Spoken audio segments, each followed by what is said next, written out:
बेहतर जा रही है, कुछ इम्प्रूवमेंट है। जी मैम। कोई क्वेरी आपकी है तो पूछ लें। अदरवाइज आज हम कंक्लूजन वाला पार्ट करेंगे, क्योंकि डेफिनेशन आउटलाइन हम कर चुके हैं, इंट्रो कर चुके हैं, डेफिनेशन कर चुके हैं, और इंट्रो और कंक्लूजन मिलते जुलते हैं। तो इसलिए कंक्लूजन पहले करेंगे और फिर एक लेक्चर में हमारे बॉडी पैराग्राफ हो जाएंगे कवर। तो नेक्स्ट क्लास में हम बॉडी पैराग्राफ्स की तरफ आएंगे। अभी तक की चीजों से रिलेटेड या एग्जाम से रिलेटेड किसी का कोई भी क्वेश्चन है तो वो पूछ सकता है।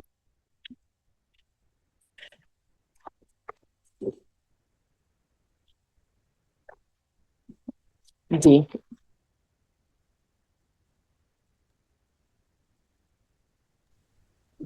अस्सलाम वालेकुम मैम। जी वालेकुम अस्सलाम। मैम ये जीके की तैयारी के लिए कोई टिप बता दें कि जिससे अच्छे से तैयारी हो जाए। अच्छा, जीके पे हम लोगों ने एक दिन पहले भी डिस्कशन की थी। जीके का ये होता है, मैंने आपको बताया था कि दो तरीके होते हैं करने के। कई लोग होते हैं कि वन लाइनर से तैयारी कर लेते हैं वो इसकी, और कई होते हैं जो किसी बुक से तैयारी नहीं करते, उन्हें यूट्यूब सोर्स चाहिए होता है। तो दोनों डिस्कशन कर ली थी। यूट्यूब सोर्स से अगर आप तैयारी कर रहे हैं तो इसका मतलब है कि आप कंपार्टमेंट लेते हैं कि फॉर एग्जांपल जीके में आपको पता है कि you are going to have questions from Pakistan affairs. तो आप पाकिस्तान अफेयर्स को प्रिपेयर करते हैं अलग से, करते हैं, आप स्पोर्ट्स करते हैं, आप इंटरनेशनल डेज करते हैं, फिर आप ज्योग्राफी करते हैं। तो इस तरह से सारी चीजें कर करके आपको काफी टाइम चाहिए होता है ये सब कुछ कवर करने के लिए। एक दफा अगर आपने बेसिक कवर की हुई है, चाहे किसी किताब से चाहे अपने नोट्स बनाकर, बाद में तो सिर्फ ये है कि आप अपने नोट्स रिवाइज करते जाएं, उसको पढ़ें, उस और साथ में आप पास्ट पेपर सॉल्व करते जाएं। पास्ट उसी की डोमेन के पास पेपर करने हैं, उसी की डोमेन, ताकि आपको आइडिया हो कि इस पेपर की नेचर क्या है। लेकिन ओवरऑल जीके के आप कोई भी बुक्स वगैरह आपको मिलती हैं जिसमें पास्ट पेपर होते हैं, तो उन सबको भी साथ साथ सॉल्व किया करें। तो पहले तो कंपल्सरी और जरूरी चीज ये है कि आपने एक दफा डिटेल्ड स्टडी की हो, कि आपने नोट्स बनाए हो, या आपने किसी किताब से तैयार किया हो। तो ये तो नेसेसरी चीज है। उसके बाद फिर रिवीजन में होता है कि आप किस तरीके से चीजें लेकर चलते हैं।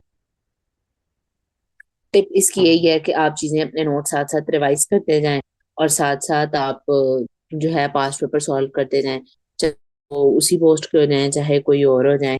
तो क्योंकि पास्ट पेपर जब आप करते हैं तो आप mapping होती है।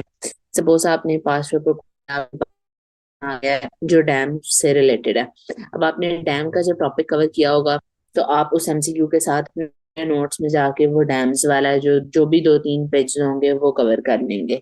फिर आप कोई पेपर सॉल्व करें, उसमें आ गया पाकिस्तान के पासेस का कोई सवाल आ गया कि टोची पास किसको किससे कनेक्ट करता है, मिसाल ही लेनी है ना हमने। तो आप उसको भी करेंगे एक्सप्लोर कि इसका जवाब क्या है। और आपने पासेस के लिहाज से जो अपने नोट्स, जो एक्रोनिम्स, जो चीजें तैयार की होंगी वो भी आप जाके रिवाइज कर लेंगे। तो ये फिर आपको इस तरह की चीजें हेल्प आउट करती हैं कि आपकी डिटेल्ड रिवीजन होती रहती है। Got it?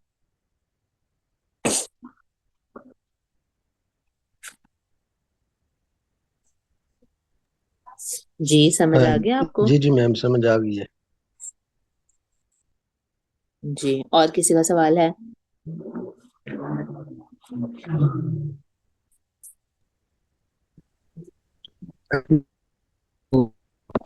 क्यों?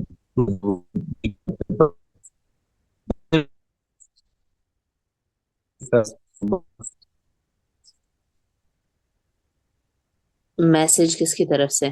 पीपीएससी की हाँ तरफ जी से? मैम, 13 अप्रैल को पेपर है ना, सीपीएसई की तरफ से मैसेज। सिर्फ सिर्फ जीके का पेपर है और किसी का? नहीं, अभी तक वो मैसेज। मैसेज में क्या लिखा हुआ है? पढ़ें जरा मैसेज। उसमें मैम सिर्फ यही एमसीक्यू टाइप मेंशन, चलो मैं एक दफा पढ़ देता हूँ।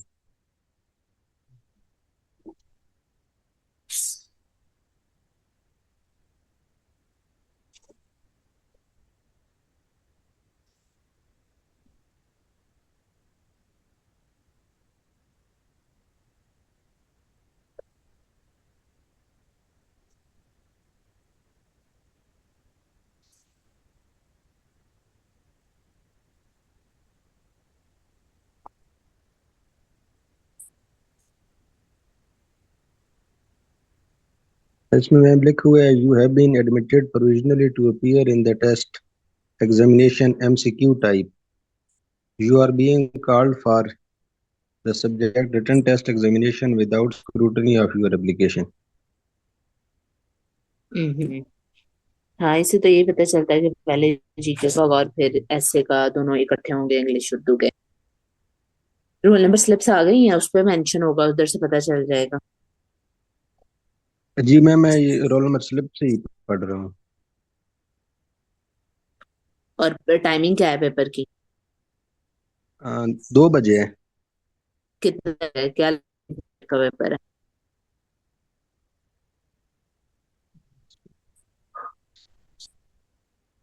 4 बजे तक है पेपर।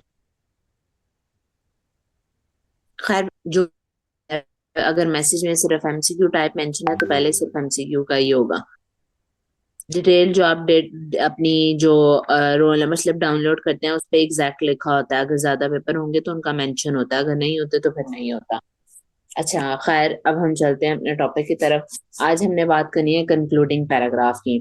तो इसके कुछ इंपॉर्टेंट पॉइंट्स आप नोट कर लें कि क्या क्या चीजें होती हैं इसमें। सबसे पहले इंपॉर्टेंट चीज ये है कि कंक्लूडिंग पैराग्राफ की भी उतनी ही इंपॉर्टेंस होती है जितनी इंट्रोडक्शन पैराग्राफ की होती है। Importance of concluding paragraph is equivalent to the importance of introduction paragraph. जितना ही आपका अच्छा इंट्रोडक्शन पैराग्राफ लिखा होना चाहिए उतना ही अच्छा आपका कंक्लूडिंग पैराग्राफ होना चाहिए।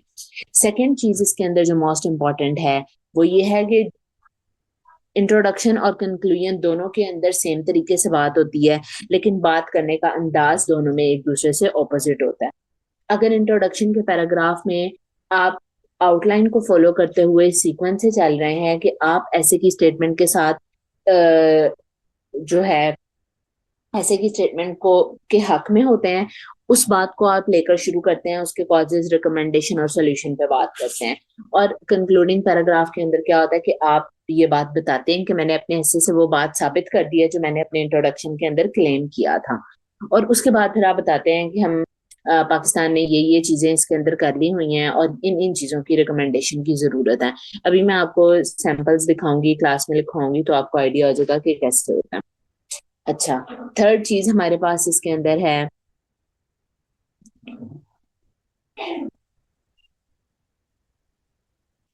कि जो इसका साइज है ये होना चाहिए कि 150 से 250 वर्ड्स इसमें होने चाहिए, जैसे इंट्रोडक्शन के होते हैं।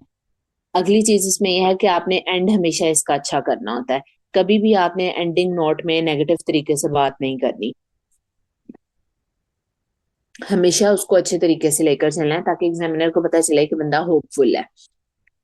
फिर अगली चीज इसमें क्या है कि कंक्लूजन में आपने बात वही करनी है जो इंट्रोडक्शन की है, बात वही करनी है जो पूरे ऐसे में की है, लेकिन सिर्फ क्या हो जाएगा, आपकी लैंग्वेज और आपके वर्ड्स चेंज हो जाएंगे।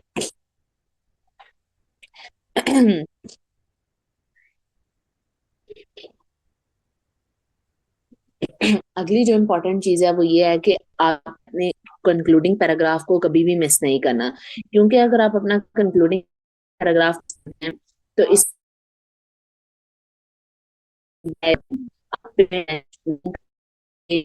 एग्जामिनर के लिए बहुत ज्यादा नेगेटिव उस पॉइंट के अंदर जाता है कि बच्चा अपना पेपर ही कंप्लीट नहीं कर सका है। तो कभी भी आपको लगे कि आपके बॉडी पैराग्राफ लंबे हो रहे हैं, किसी चीज पर है, आप उसको छोटा करना है, उसको जल्दी से कवर करने की कोशिश करनी है, लेकिन आपने इस चीज को खराब नहीं करना कि आप अपने पैराग्राफ को ही मिस कर दें। और ये भी नहीं है कि आपने आधा लिखना है, आपने उसको पूरा करना ही होता है हमेशा।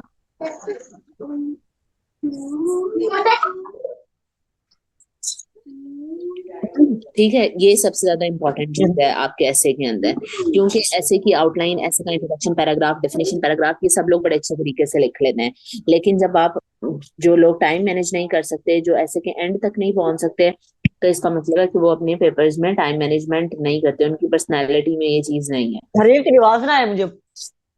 है।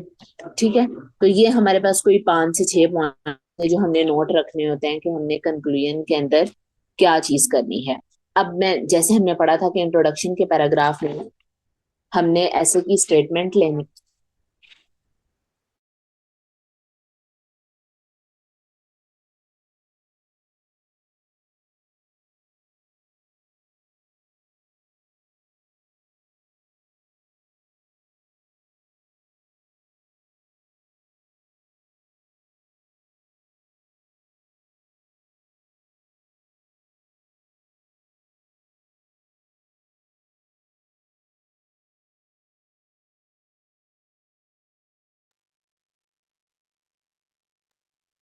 अच्छा, जैसे इंट्रोडक्शन पैराग्राफ में हमने बात की थी कि पहले हम उर्दू में समझ लेंगे कि हम लिखना क्या जा रहे हैं, उसके बाद हम फिर उसके मुताबिक ऐसे में अपनी बात कर लेते हैं।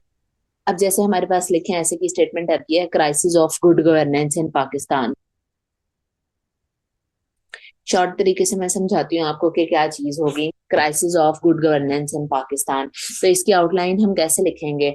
हम पहला पॉइंट डालेंगे इंट्रोडक्शन का, फिर हम कहेंगे कि defining good governance and its indicators, defining good governance and its indicators.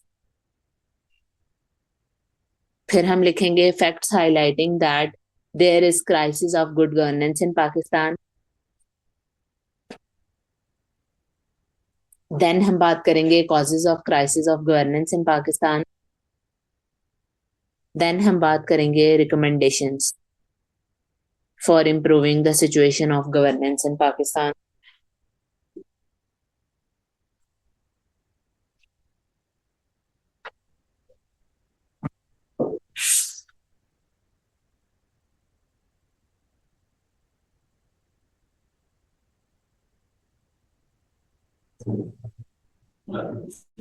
और लास्ट पॉइंट हमारा आ जाएगा कंक्लूजन का। अब देखें, अब अगर हम इसके कंक्लूडिंग पैराग्राफ पे आते हैं तो हमारी सबसे पहली लाइन वही होनी चाहिए जो हमारा स्टांस था। अब हमारा इस ऐसे में क्या स्टांस हो सकता है कि मुल्क, हम हमारे ऐसे की स्टेटमेंट है कि मुल्क में गुड गवर्नेंस का क्राइसिस है, तो हमारा स्टांस यही होगा ना कि जी हाँ, मुल्क में गवर्नेंस का क्राइसिस है। तो हमारी ऐसे की पहली लाइन भी जो कंक्लूडिंग पैराग्राफ होगा वो भी यही होना चाहिए कि पाकिस्तान में गवर्नेंस की हालत बहुत बुरी है। फिर वही कि बुरी गवर्नेंस की बहुत सी वजूहात हैं। सिर्फ चीज उल्टी हो जाएगी कि पहले हम ऊपर से सपोर्टिंग लाइंस लिखते थे, फिर हम स्टांस लिखते थे, फिर हम कॉजेस पे जाते थे, फिर हम रिकमेंडेशंस पे जाते थे, और फिर हमारा इंट्रो पैराग्राफ कंक्लूड होता था। तो अब हम डायरेक्ट स्टांस की बात करते हैं, फिर कहते हैं कि बहुत सी वजूहात हैं और उन्हें दुरुस्त करने के लिए हमें बहुत से मेजर्स लेने की जरूरत है, और जिनमें से हम बता देंगे। अब हम इसके ऊपर थोड़ी डिटेल्ड बात करेंगे, जो मेजर्स या जो रिकमेंडेशंस होंगी। इंट्रोडक्शन के पैराग्राफ के अंदर हम कॉजेज पर या इशू के ऊपर मेन बात करते थे कि हमने उनमें से वो तीन चार उठाने होते थे। जैसे मैंने आपको बताया था कि आउटलाइन में से हमने तीन चार कॉजेज उठा के वो अपने पैराग्राफ के अंदर लिखते होते थे। इसी तरीके से अब हम कंक्लूड कर रहे हैं तो हमने रिकमेंडेशंस में से या सोल्यूशन में से कोई तीन चार बातें उठा के उन्हें नोट डाउन करवाना है। तो अब मैं आपको डिक्टेट करवाती हूँ, ये आप लोग लिखें।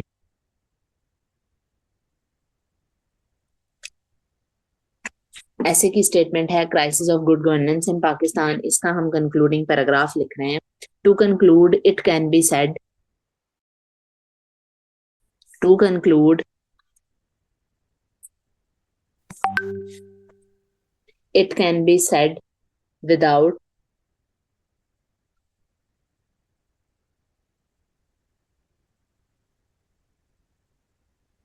to conclude it can be said without any iota of doubt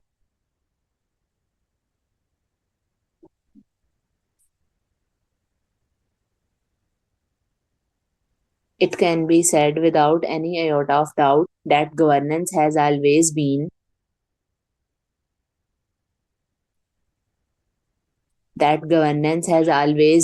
a weak area in Pakistan, full stop. From political sector to economic and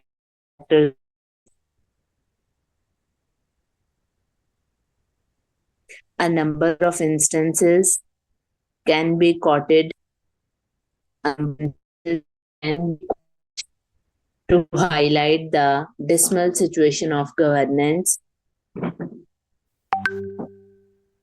dismal situation of governance in almost all tiers of administration.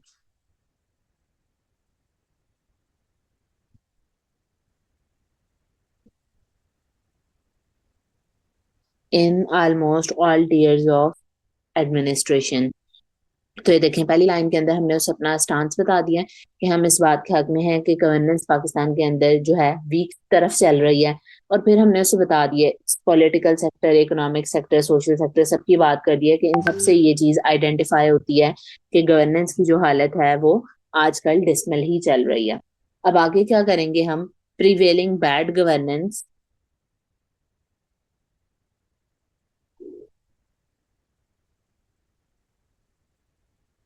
prevailing bad governance which has cast deleterious impacts not only on the lives of Pakistanis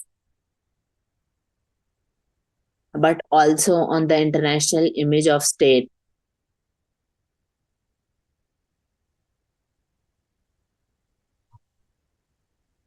But also on the international image of state is an outcome of numerous factors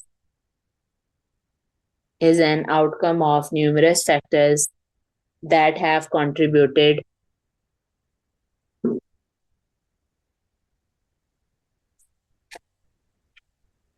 directly or indirectly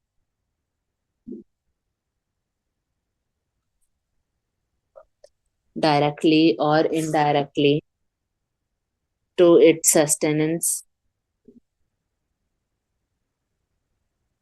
over a period of 76 years.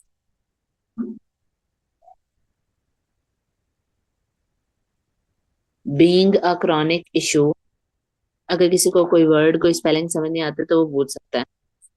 Being a chronic issue, bad governance requires some meticulously devised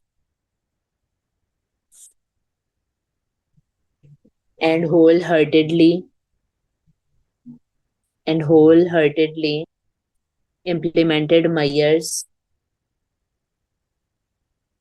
for its proper addressal for its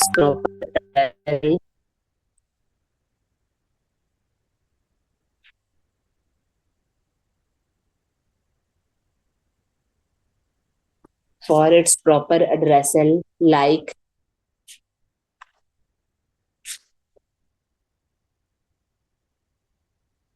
implementation of effective laws, introduction of civil service reforms,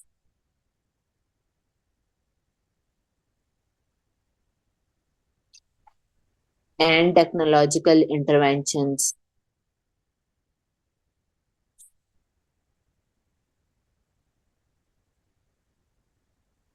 As a member of society and nation,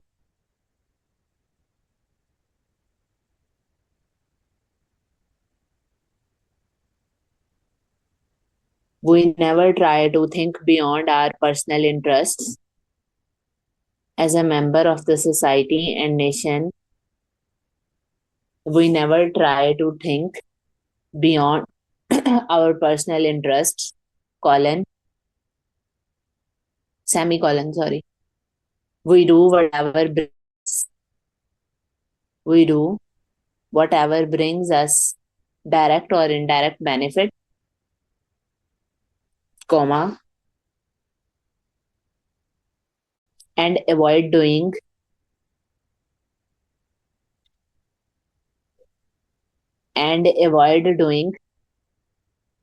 whatever does not seem to be supportive, whatever doesn't seem to be supportive in the acquisition of our personal goals.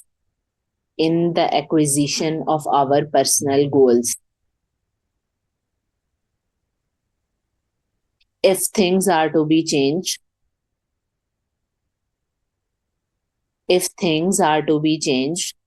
the very approach will have to be get rid of. If things are to be changed, the very approach will have to be get rid of.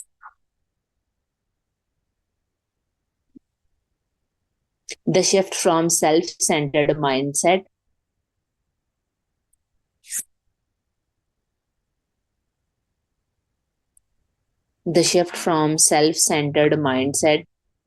towards a society and nation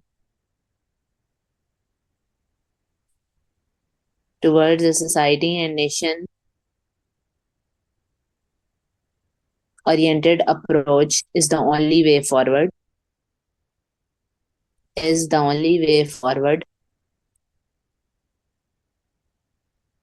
One can should hope that the journey starts soon.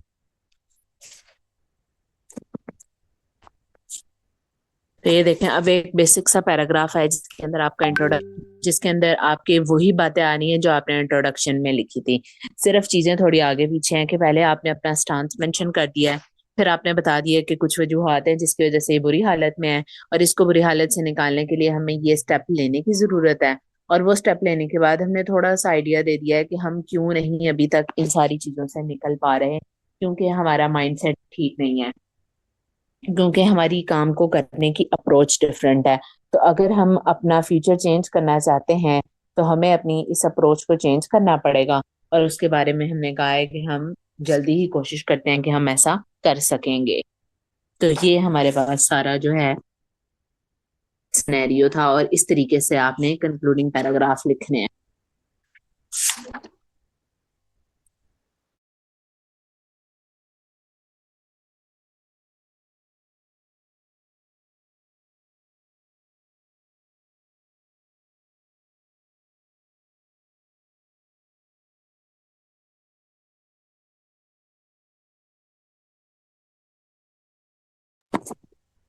जी, किसी का सवाल है तो पूछ लें, वरना मैं group में आपको ये 3-4 और तरह के शेयर करती हूँ, जहाँ से आपको आइडिया होगा कि कंक्लूडिंग पैराग्राफ कैसे लिखना है।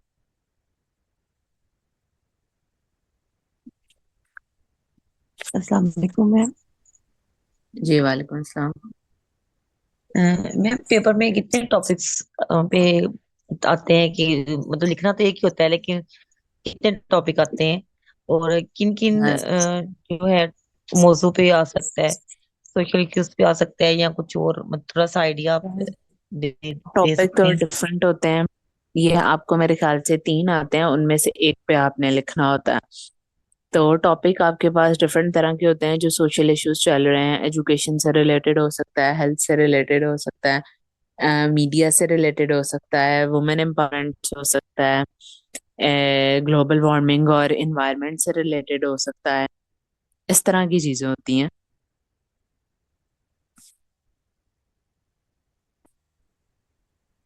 सी पैक से रिलेटेड हो सकता है। तो डिफरेंट जो सिनेरियो चल रहे होते हैं, पॉलिटिकल प्रेशर्स वाले टॉपिक से कुछ थोड़ा सा मिलता जुलता हो सकता है। तो बेसिक ही चीजें चल रही होती हैं जो आपके रोजमर्रा जिंदगी चल रही है ना, जो पाकिस्तान पॉलिटिक्स में, पाकिस्तान की न्यूज में चल रही हैं वो। Okay ma'am. हम्म, बाकी अगर किसी का क्वेश्चन है तो पूछ लें, अदरवाइज मैं आपको ग्रुप में शेयर करती हूँ ये 2-3 और, ताकि आपकी वहां से प्रैक्टिस हो जाए। मैम एक क्वेश्चन और पूछना था, ये थोड़ा जल्दी पूछ रही हूँ। जी, तो क्या इसका जो इंटरव्यू है वो क्या टोटल इंग्लिश में होता है या उर्दू स्पीकिंग होती है? लैंग्वेज कौन सी यूज कर सकते हैं? इंग्लिश इंग्लिश होती है।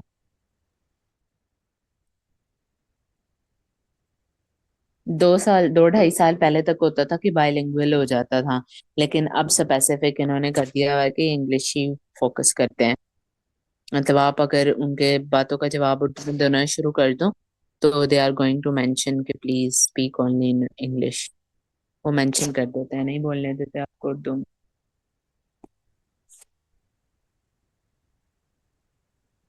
थोड़ी आप लोग, जिन लोगों का थोड़ा इशू है, वो भी सही साथ साथ प्रैक्टिस किया करें।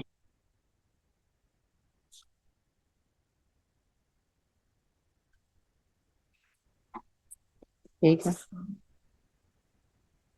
और कोई किसी का सवाल है?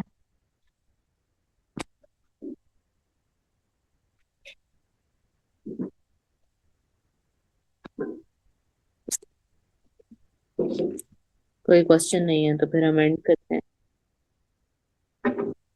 ओके, अल्लाह हाफिज। मैं आपको अभी ग्रुप में शेयर कर देती हूँ।